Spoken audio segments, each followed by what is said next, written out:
Sí, veo. Excelente. Ok.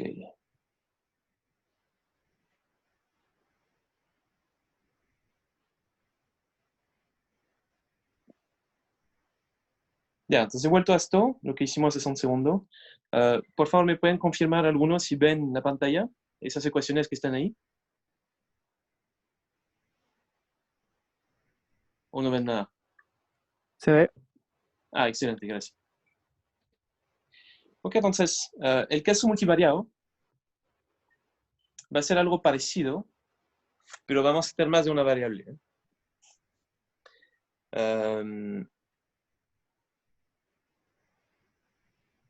La diferencia es que, bueno, sí, con el caso multivariado, con el caso univariado es que potencialmente podemos tener más de una ecuación.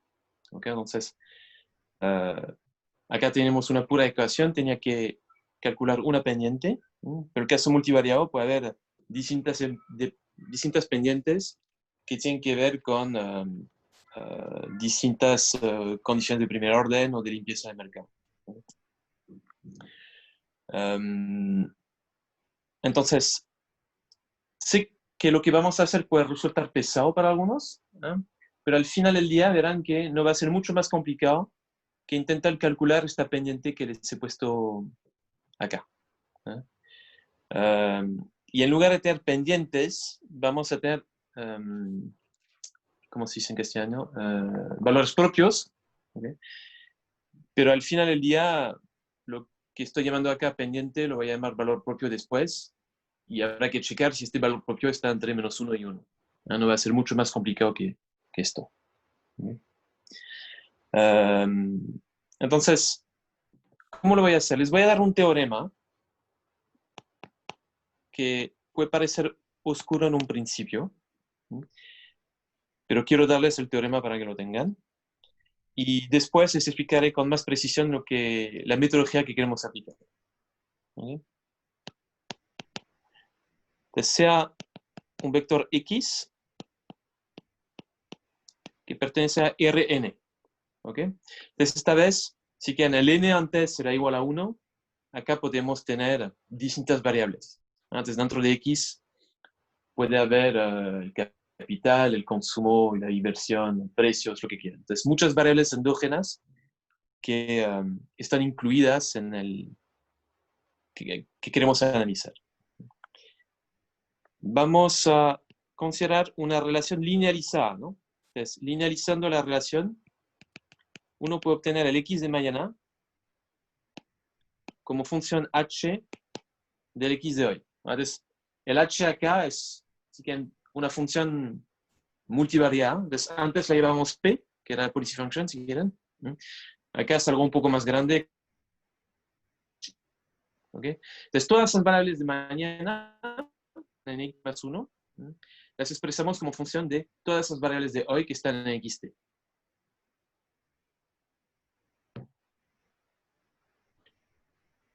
Este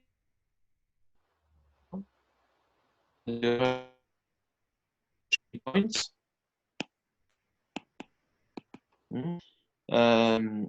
que podemos llamar x estrella, y los estados estacionarios, ¿cómo se definen?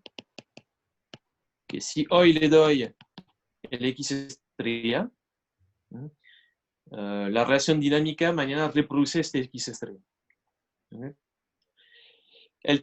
Como ven, hay S estados estacionarios. Entonces, para los modelos que vamos a ver en este curso, S va a ser siempre igual a 1, pero potencialmente este teorema se puede aplicar para modelos que tienen más de un estado estacionario. Okay. ¿Qué nos dice el teorema? Si se cumplen dos condiciones. La primera condición es H es diferenciable, continuously differentiable, entonces continuously. A ver.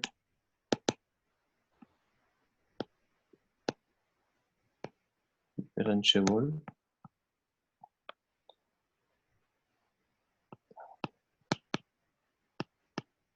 Con una jacobiana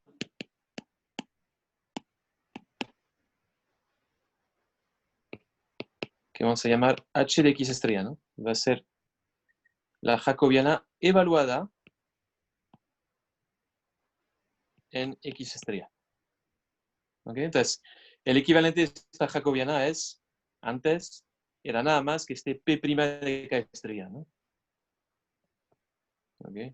La diferencia con antes es que ahora es multivariado, pero es lo mismo que este P' de K estrella. Y segunda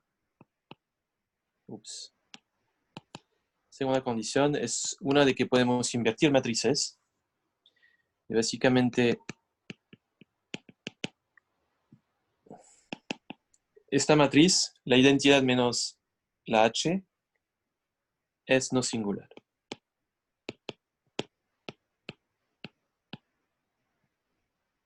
Ok, si se cumplen esas dos condiciones, el teorema nos dice, entonces, existe un conjunto de soluciones de condiciones iniciales. Entonces, there exists a set of initial conditions x0.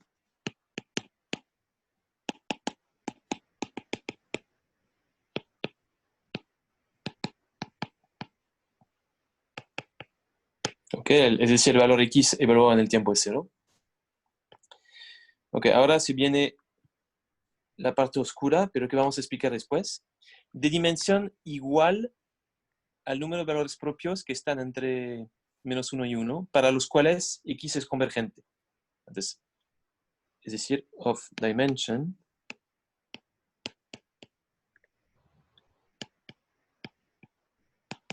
equal to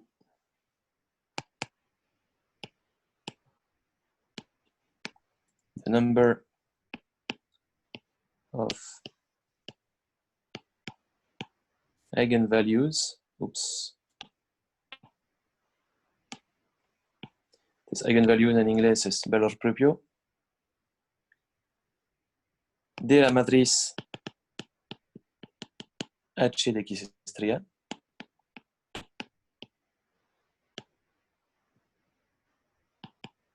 que son menores que 1, que el valor 1 en valor absoluto.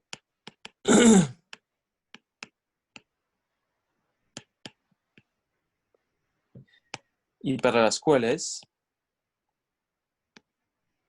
xt converge a x estrella.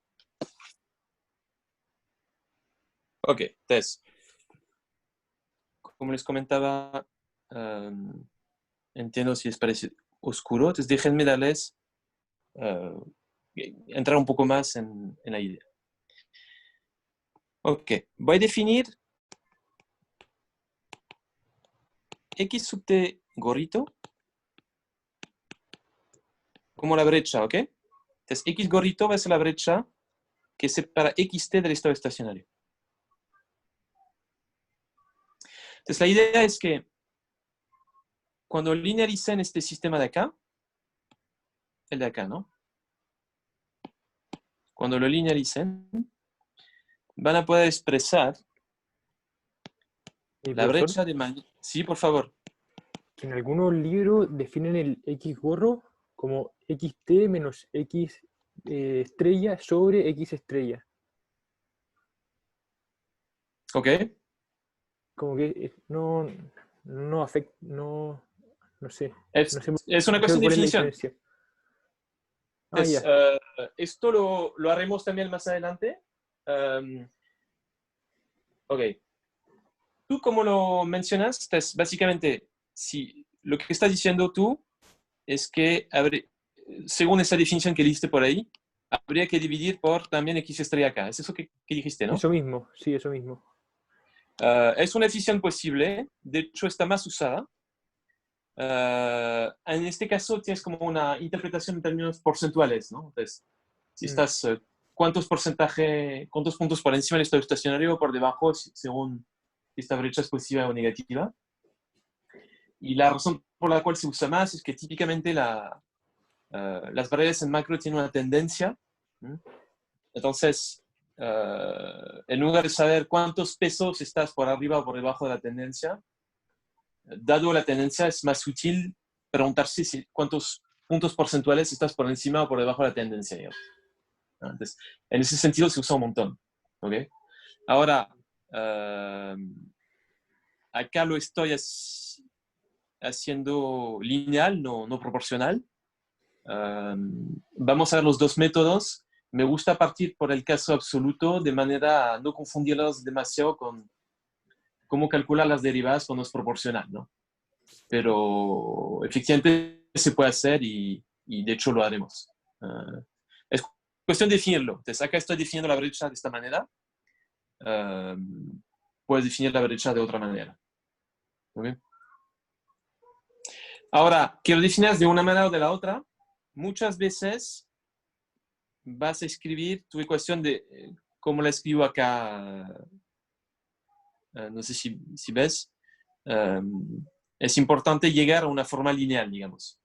¿Okay? Al final, da un poco igual como definas la brecha, la aproximación tiene que ser tal que obtienes una ecuación lineal para poder aplicar todo lo que vamos a hacer. Si no es lineal, no puedes hacer lo que vamos a hacer después. Ok, esta matriz H, en estricto rigor, es H de X estrella, ¿ok? Pero la voy a llamar H nomás como para poder ahorrar un poco de espacio, ¿no?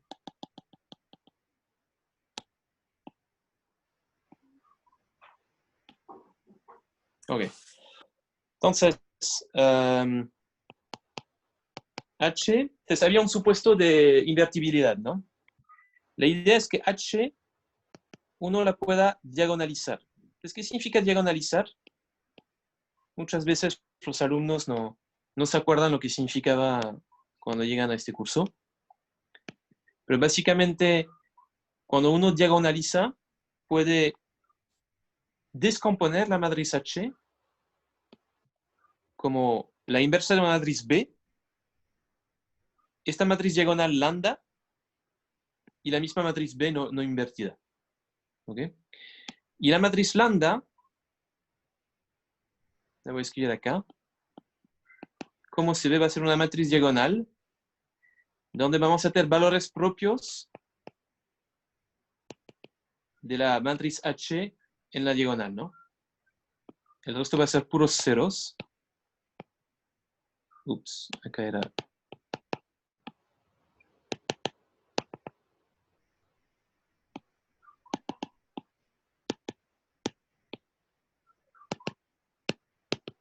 Ok, se va a ver así, ¿no? Muy, digamos, es simple en el sentido de que es una diagonal. ¿Okay? Para la metodología que vamos a aplicar en este curso, me parece que no hace falta acordarse cómo uno llega a esta descomposición. Tómenla como da, si no se acuerdan. Pero si vuelven a sus cursos de álgebra lineal, deberían ver que cualquier matriz invertible, en este caso H, se puede descomponer de esta manera. ¿Okay? ¿Por qué vamos a hacer esta decomposición? El objetivo es que el sistema que tenemos acá arriba no es fácil de analizar porque es multivariado. ¿Okay? Haciendo la decomposición usando esta matriz diagonal, vamos a ver que nos permite volver a una especie de caso univariado que nos va a facilitar el análisis. Entonces, es decir, les puede confundir uno que estemos en el caso multivariado, es difícil de analizar porque hay dependencias por todos lados, ¿no? Pero sí habíamos entendido este caso univariado, digamos, este de acá, donde teníamos una pendiente y entendíamos que esta pendiente cuando estaba entre menos 1 y 1 convergíamos, ¿no? Entonces, esta decomposición permite volver a una situación similar, ¿no? Y la idea es la siguiente, entonces. Si hago esta descomposición, ven que la ecuación de arriba la puedo escribir de la siguiente manera. Entonces voy a tener B menos 1 lambda B x gorrito T. Puedo multiplicar por B.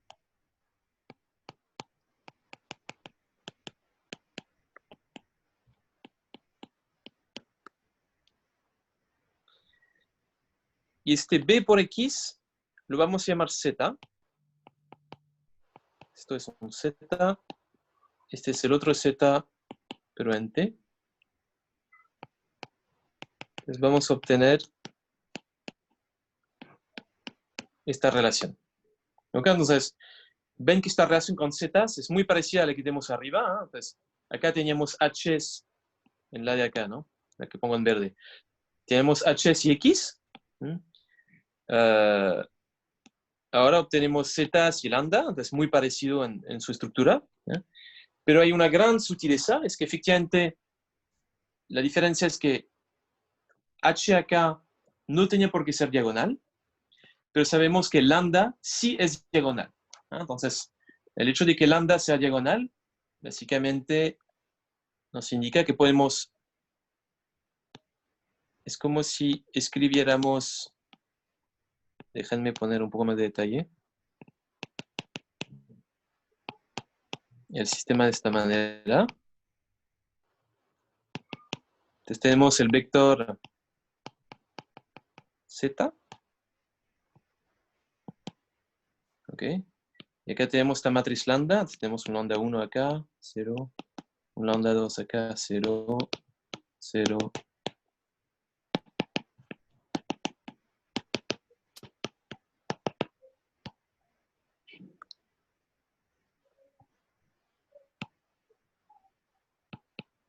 Z1 en t. Segunda variable en z. La última variable. ¿Ok?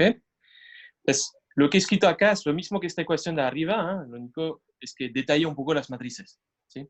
Pero fíjense entonces, ¿cómo se ve la primera fila? La primera fila de esta ecuación va a ser nada más que, pues la primera variable es z, esto es un 1,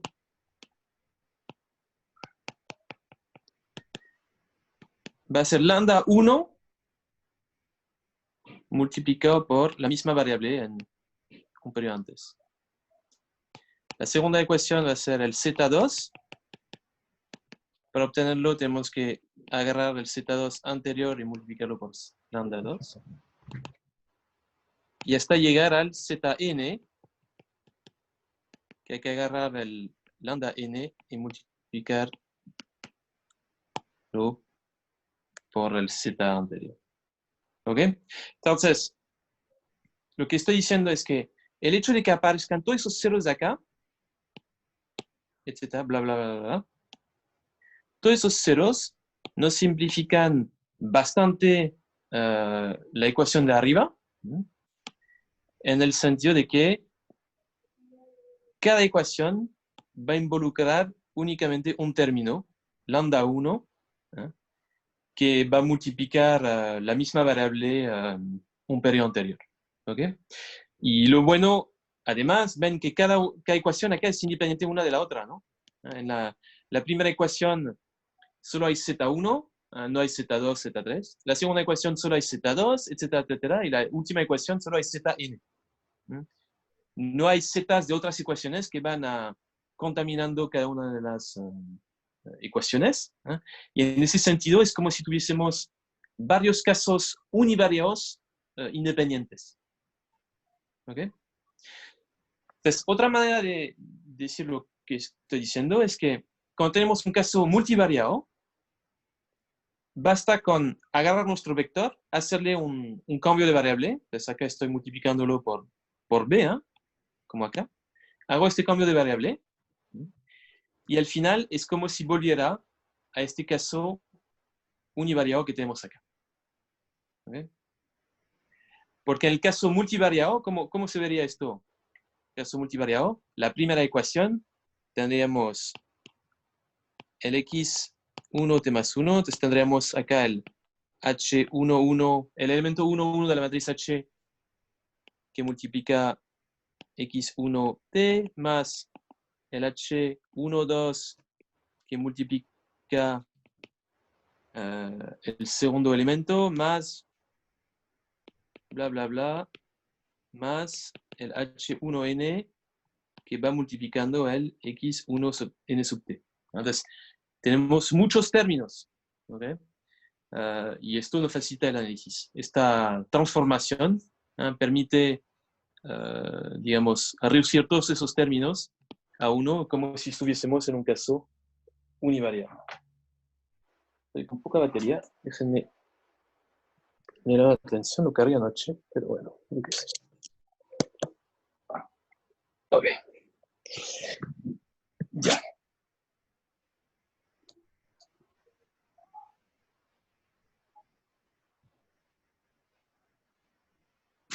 Ok.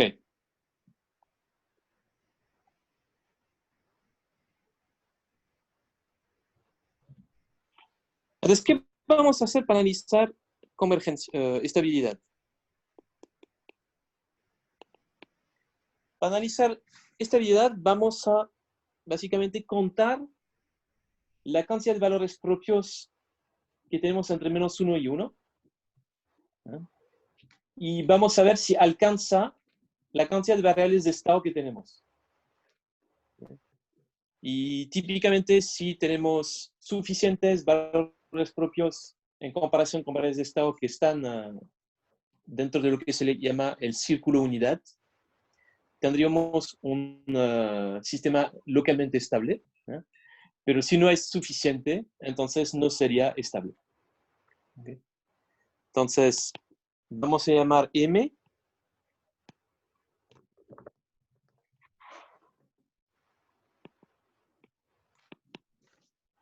la cantidad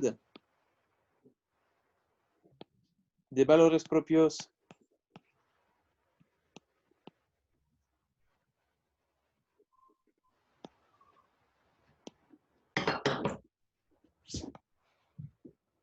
menores que 1 en valor absoluto. ¿Ok? Es decir, si vuelvo hacia atrás, de todos esos lambdas, ¿cuántos lambdas están entre -1 y 1? ¿Ok? Pues esta cantidad la vamos a llamar M. Esta de acá. Y mu va a ser, voy a llamar esto la cantidad de restricciones económicas, pero para nosotros va a ser la cantidad de variables de estado.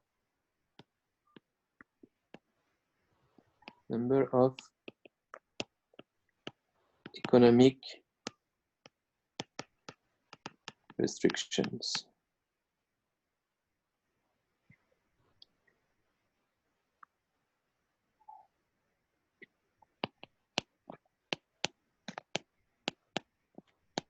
Entonces vamos a tener convergencia si M es igual a mu, es decir, si la cantidad de variables propios entre -1 y 1 es igual a la cantidad de variables de estado.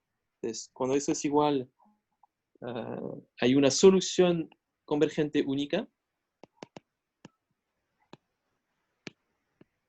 Unique convergent solution.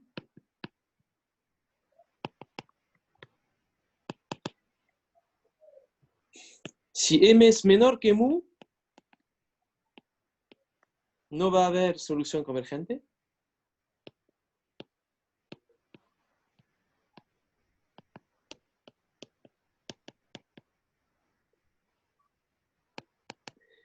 Y por fin, si M es mayor que mu, que puede pasar a veces, vamos a tener lo que se llama indeterminacy. En el sentido de que va a haber varias soluciones convergentes.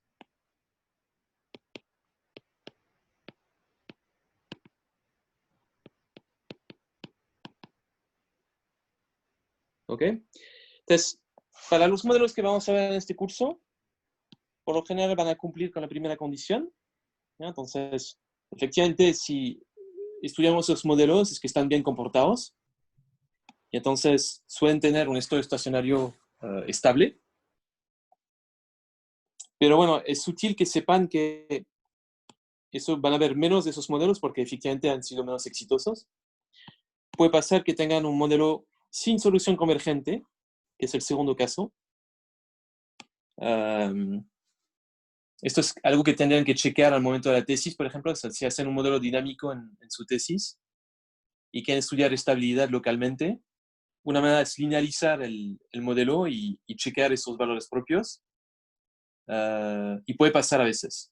Yo cuando hice mi tesis doctoral me pasó. Me di cuenta tarde, pero esas cosas pasan. En tal caso, depende de la pregunta que uno está estudiando, pero a veces puede significar que tenemos que trabajar con otro modelo, ¿no? Okay, entonces, en este caso, el estado estacionario no es estable. ¿No? Y por fin puede pasar, esto no vamos a ver modelos de ese estilo, pero existen, puede pasar que haya más de una solución convergente. Entonces, ¿qué significa esto?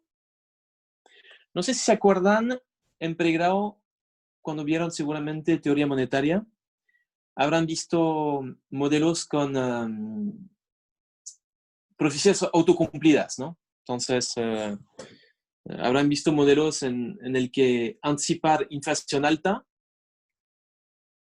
puede llevar a efectivamente tener una inflación alta. Entonces, el solo hecho de anticipar que la inflación va a ser alta genera una inflación alta, ¿no? Por lo tanto, puede pasar también que si anticipamos una inflación baja, la inflación va a ser baja.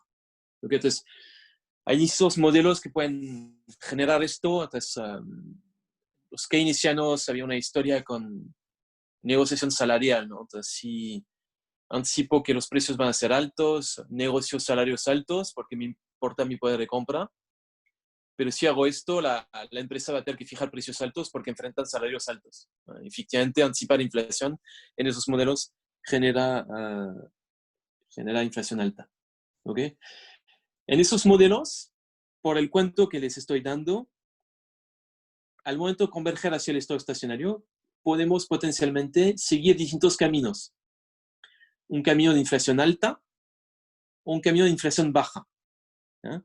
Y al final no sabemos qué va a hacer que elijamos un camino o el otro, no sabemos a priori, va a depender un poco de la suerte, si lo puedo decir, o de lo que anticipan los agentes. Y en ese sentido se habla de indeterminación. Entonces, no sabemos por cuál camino vamos a ir. ¿Eh? Hay dos, una inflación alta, otra inflación baja. Pero bueno, si quiero tener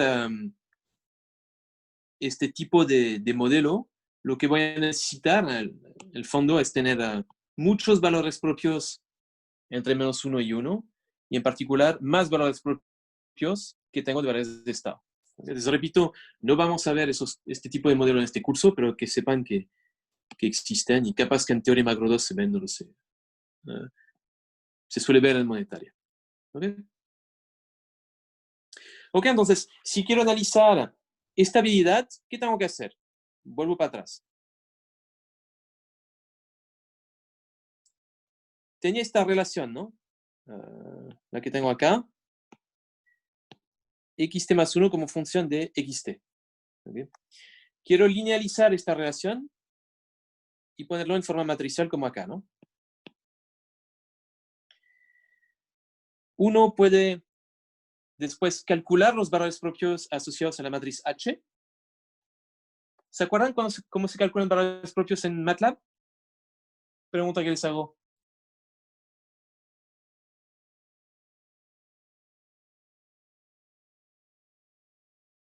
Están acá, ¿no?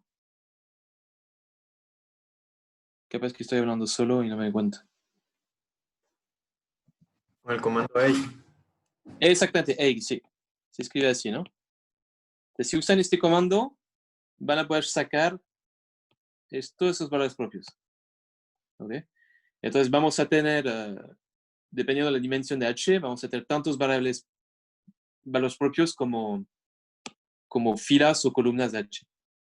Entonces sacan todos esos valores propios y después van a contar cuántos están entre -1 y 1.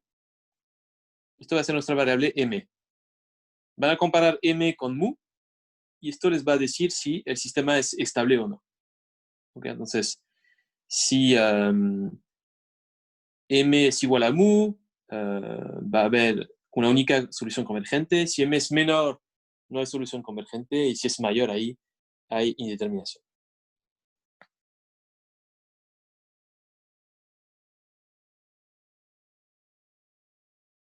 Ok. Entonces les propongo que vamos a hacer un ejemplo. Vamos a empezar seguramente un ejemplo.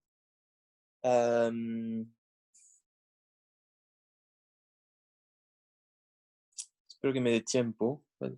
Como perdí tiempo al principio, no sé si voy a alcanzar. Bueno, intentémoslo. Vamos a agarrar el modelo neoclásico de crecimiento. ¿Se acuerdan? Tenemos la siguiente condición de primer orden, ¿no? Beta 1 más delta más f' de kt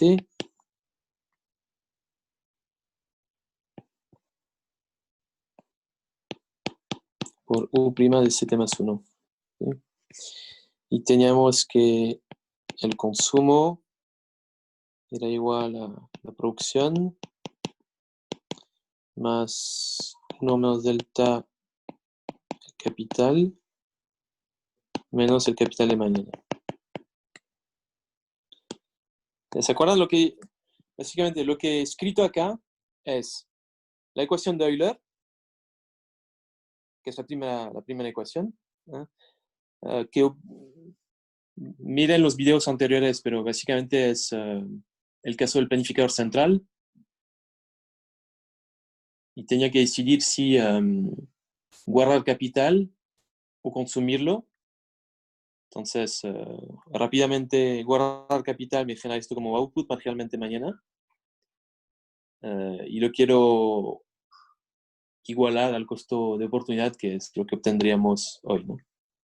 Y la segunda ecuación es una ecuación de limpieza de mercado, ¿no? Entonces, básicamente, esta ecuación de acá, si usamos output igual a consumo más inversión, y reconociendo que output es f de k, inversión es la diferencia entre 1 menos delta kt menos kt más 1, obtienen esta ecuación.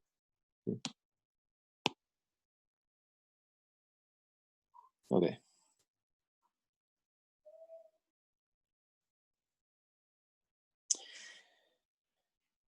Ok, voy a juntar esas dos ecuaciones.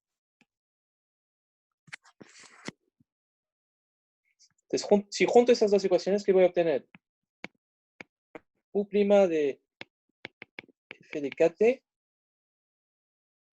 más 1 menos delta kt menos kt más 1. Ya todo esto acá es consumante. Y va a ser igual a beta por 1 menos delta más f' de kt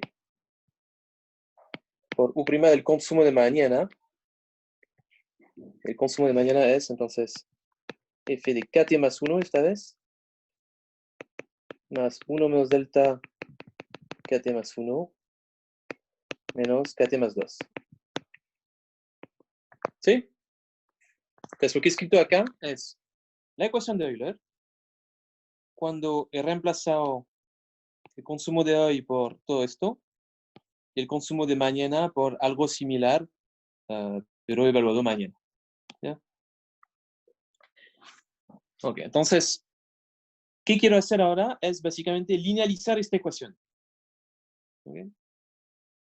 Esta ecuación va a ser un poco más compleja que la ecuación que teníamos antes en el caso univariado. Digamos. ¿Por qué? Porque veamos cuáles variables endógenas tenemos. Tenemos capital en T que aparece acá, acá y acá. Tenemos capital en T más 1 que aparece acá, acá, acá. Y por fin tenemos un capital en T más 2. No sé si ven bien, esto es un 2. No. Ahí, mejor. Capital en T más 2 que está justo acá.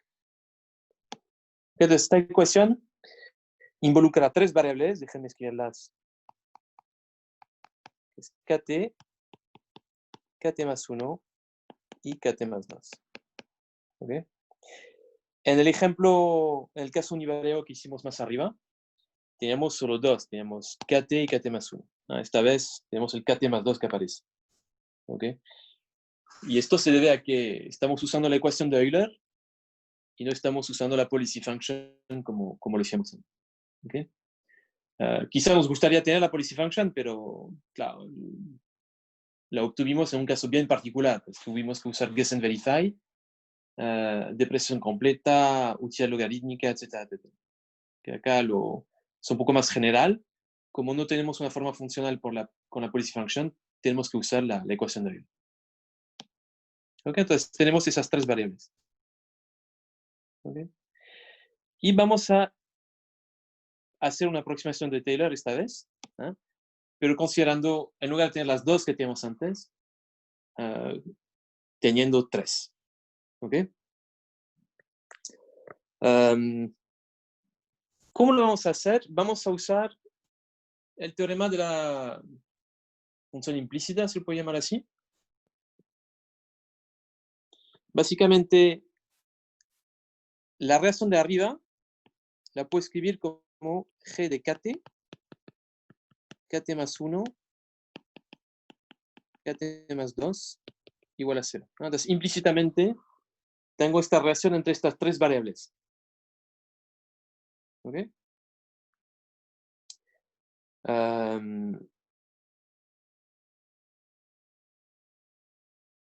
Cuando quiero hacer una derivada total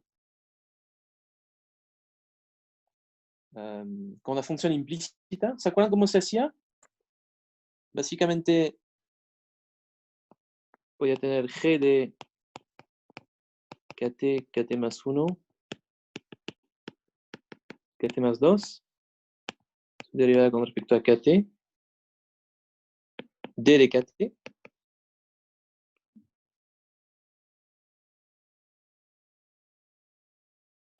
más la misma derivada, pero con respecto a kt más 1, d de kt más 1,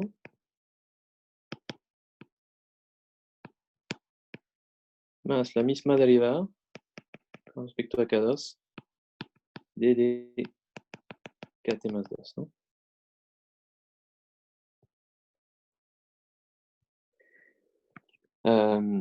Ok.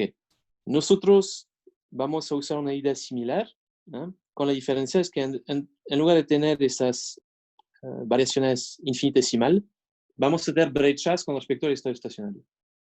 ¿Ok? Entonces, así que mi manera de linealizar, déjame borrar todo esto.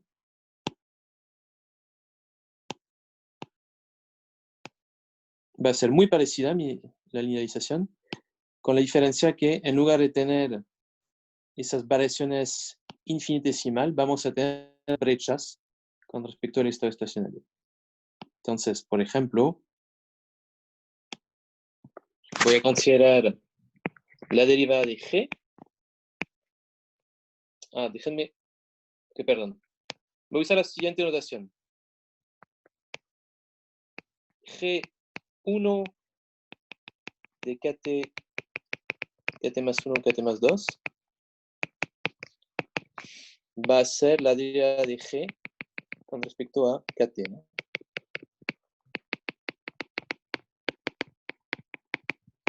¿Ok? Entonces el subíndice que agrego acá, ¿no? Para simplificar, va a indicar la derivada con respecto a cuál argumento la estoy diciendo. ¿Ok? Entonces, por ejemplo, voy a tener G1 con respecto que multiplico por la brecha, más G2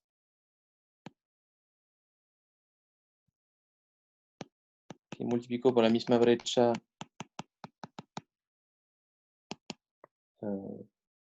para la variable kt más 1, más G3 kt más 2 que multiplico por la brecha en t más 2. Ahí esta suma, entonces, tiene que ser igual a 0, ¿no? Y esas derivadas, como bien dijimos antes, las evaluamos en el estado estacionario.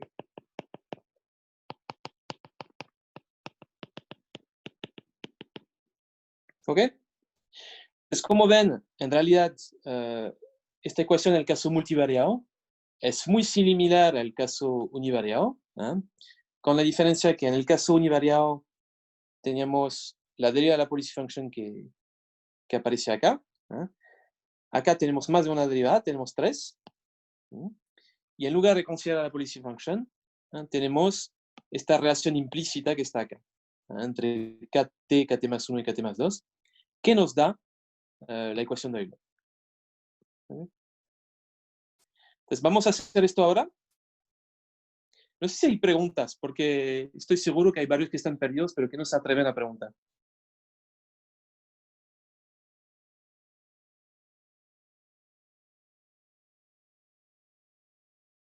Bueno. Ok, entonces calculemos esas derivadas. Ahora. Entonces, por ejemplo, si quiero calcular G1 de kt, K estrella,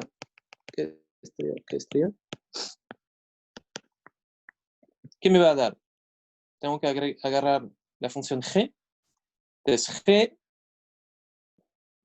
déjenme borrar un poco.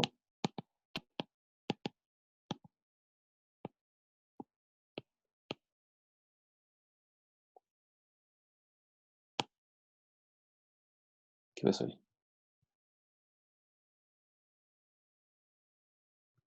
Acá.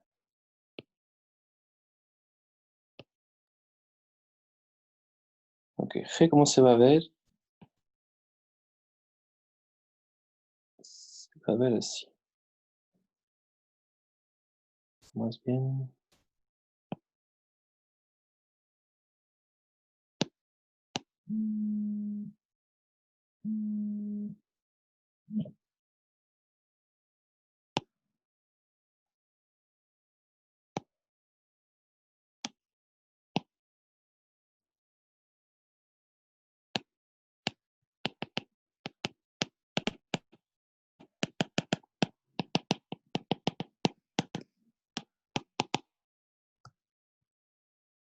Ok, entonces, G va a ser toda esta relación, ¿no? Entonces, agarre la ecuación de Euler y básicamente calcule la diferencia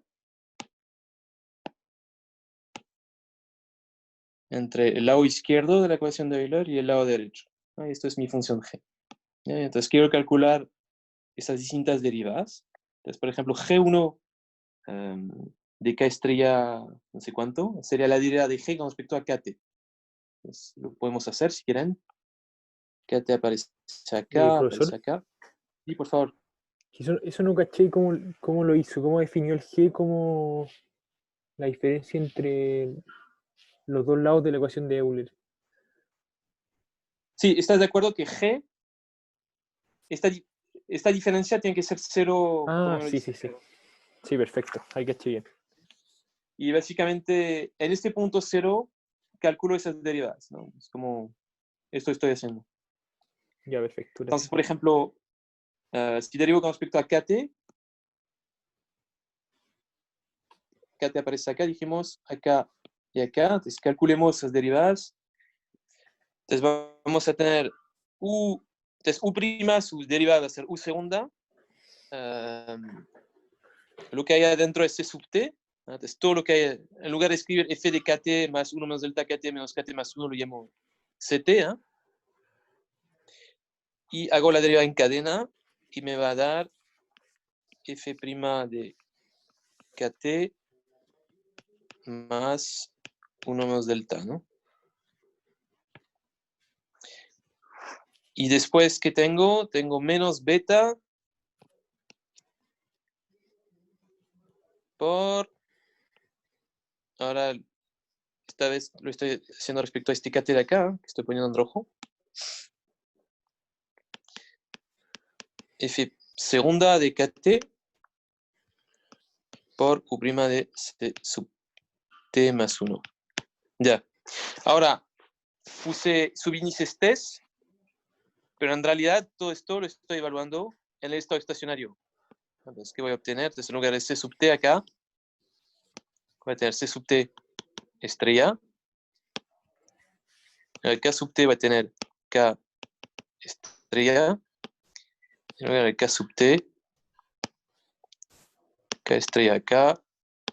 Y el C sub t más 1 se me transforma en C estrella. ¿Ok? Entonces, ¿qué es esto que he calculado? Es la derivada de esta función grande que hay arriba con respecto a K sub t, ¿eh? Pero evalúo esta derivada en el estado estacionario. ¿Ok? Entonces, esto es la primera derivada. Puede ser la otra derivada.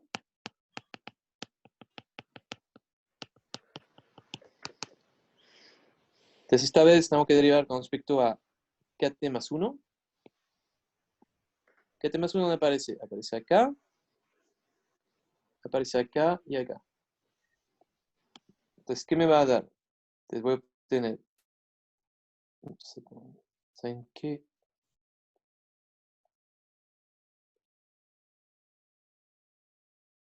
Voy a desplazar la ecuación grande FA abajo, de manera que veamos todo en el mismo.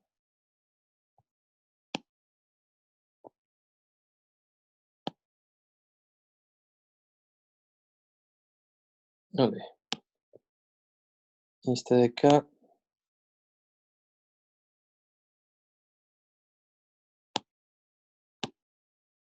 Ay, ay.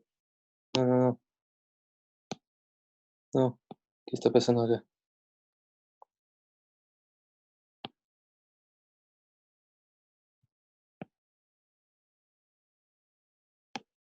Ok, quiero calcular ahora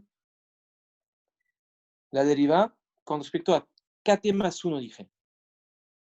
Y evaluar esta derivada en el estado estacionario. Entonces, kt más 1 está acá y allá. ¿Ya? Voy a tener una prima derivada, u' de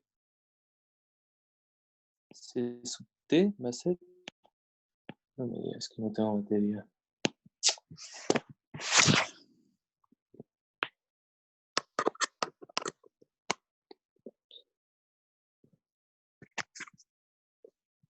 Sí, déjenme que se cargue el lápiz solo un segundito.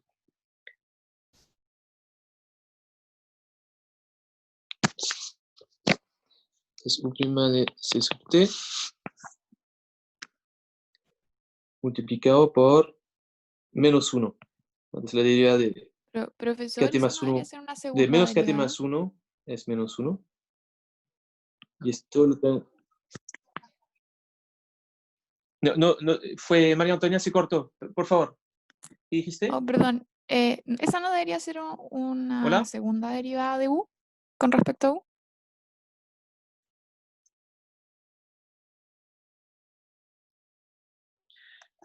María Antonia, voy a.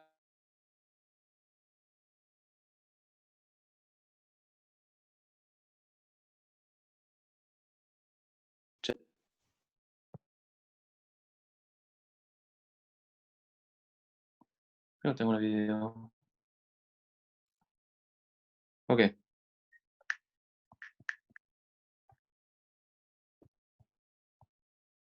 Si puedes poner tu pregunta por el chat, por favor.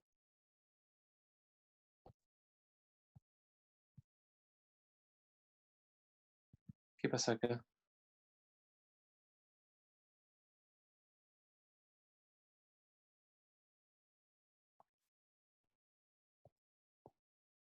Sí,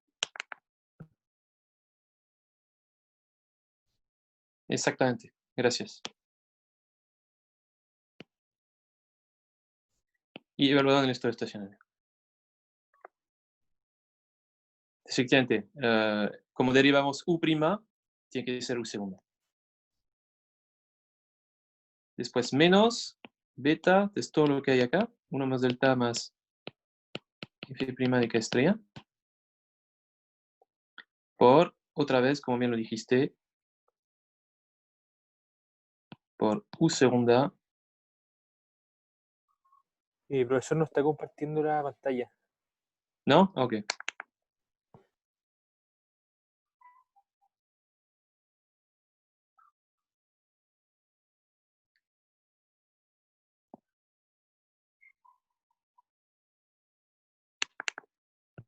Ok, ahora sí, déjame borrar.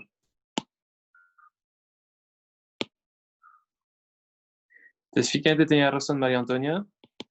Había escrito U' de C y tiene que ser U segunda. Porque derivamos U'. Entonces, la deriva de U' es U segunda. Entonces, con este término es la deriva con respecto al primer kt más U. Y después tengo dos más. Entonces, tengo que agregar menos beta por 1 menos delta más f' de k estrella por U' de, esta vez la segunda derivada otra vez, de C estrella, multiplicado por derivada en cadena, que va a ser f' de k estrella más 1 menos delta. ¿Ok? Ven que efectivamente está dos veces el mismo término, entonces podemos reescribir esta ecuación como menos U segunda de C estrella menos beta por f' de k estrella más 1 menos delta al cuadrado U segunda de C estrella. ¿Ok?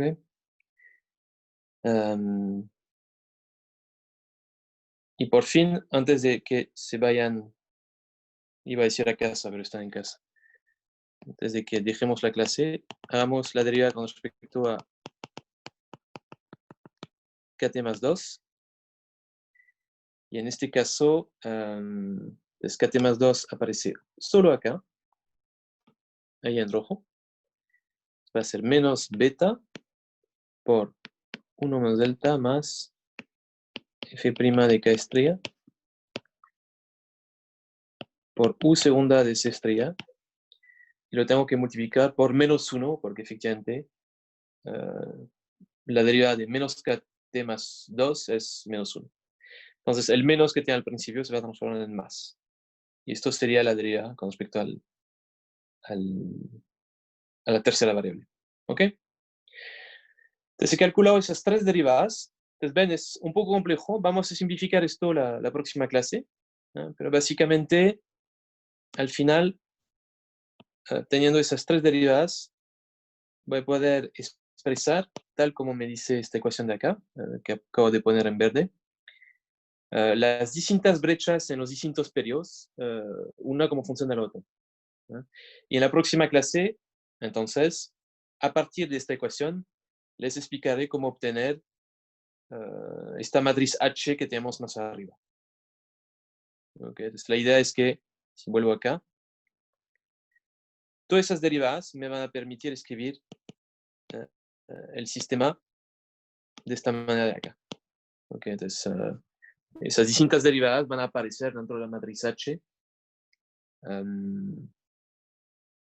Y entonces la próxima clase, una vez que tengamos la matriz H, podremos calcular valores propios, chequear convergencia del sistema y después hablar un poco de velocidad de convergencia. ¿Ok? Ok, entonces, ¿qué hemos visto hoy? Entonces, les he comentado que un sistema dinámico que involucra potencialmente distintas variables, como este de acá, para chequear convergencia local, ¿qué podemos hacer? Primero podemos linealizarlo y expresarlo de esta manera, como el verde de acá. Calcular los valores propios asociados a la matriz H. Contar cuántos valores propios tenemos dentro del círculo unidad, que es este valor M, y compararlo con cuántas variables de estado tenemos, que es el valor mu. Y si efectivamente esas dos cantidades son iguales, tendremos una única solución convergente. Y hemos empezado un ejemplo entonces, con el modelo neoclásico de crecimiento. Solo hemos empezado el ejemplo, entonces estamos recién viendo cómo armar esta matriz H. Es un poco laborioso porque hay que calcular derivadas un poco pesadas.